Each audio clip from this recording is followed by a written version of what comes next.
আবারও আজকে রাজকুমারের বক্স অফিস কালেকশনে বিরাট জাম্প। আজকে সকালবেলায় সকলকে তোমাদেরকে জানিয়েছিলাম এবং এটা হওয়াটা খুব স্বাভাবিক ব্যাপার ছিল। আজকে শুক্রবার বক্স অফিস কালেকশনে আবারও আজকে বেশ খানিকটা গ্রোথ আসবে, এটাই স্বাভাবিক। আমরা সেই দৃষ্টান্ত অলরেডি সোশ্যাল মিডিয়া জুড়ে পাচ্ছি। হ্যালো এভরিওয়ান, আমি পৌশালী চলে এলাম আরও একটা নতুন ভিডিও নিয়ে। দুর্দান্ত একটা বিষয় নিয়ে কথা বলবো এই ভিডিওতে। এটা হচ্ছে রাজকুমারের তৃতীয় শুক্রবার আজকে, এবং আজকে আমরা দেখতে পাচ্ছি সিঙ্গল স্ক্রিন থেকে মাল্টিপ্লেক্স আবারও মোটামুটি সর্বত্র হাউসফুলের দিকে যাচ্ছে রাজকুমার। আমি একটা সিঙ্গল স্ক্রিনের উদাহরণ দেবো, একটা সিনেপ্লেক্সের উদাহরণ দেবো। আগে প্রথমে সিঙ্গল স্ক্রিনটা নিয়ে কথা বলি। সাভারের সেনা অডিটোরিয়াম সন্ধ্যে 6:30 শো। দেখো আমি এখানে অলরেডি একটা ছবি অ্যাটাচ করছি।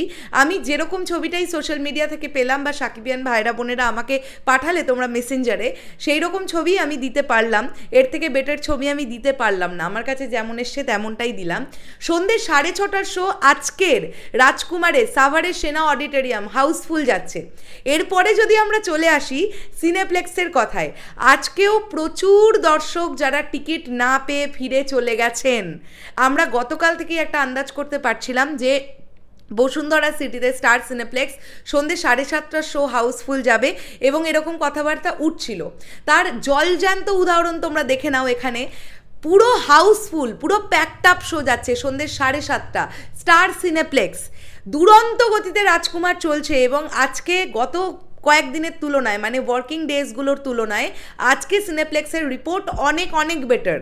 আমি তোমাদেরকে বলেইছিলাম যে আমরা যে বিগত 3-4 দিনে মোটামুটি 5 লাখ, 4.5 লাখ, 3 লাখ এরকম করে করে মাল্টিপ্লেক্স চেনে কালেকশন হতে দেখছিলাম রাজকুমারের, সেটা আমি যদি ভুল না করি জাম্প নিয়ে মোটামুটি 6-6.5 লাখের কাছাকাছি চলে যাওয়ার কিন্তু কথা। আমি খুব কম করেই বললাম, কেবলমাত্র বাংলাদেশের কথাই আমি বলছি।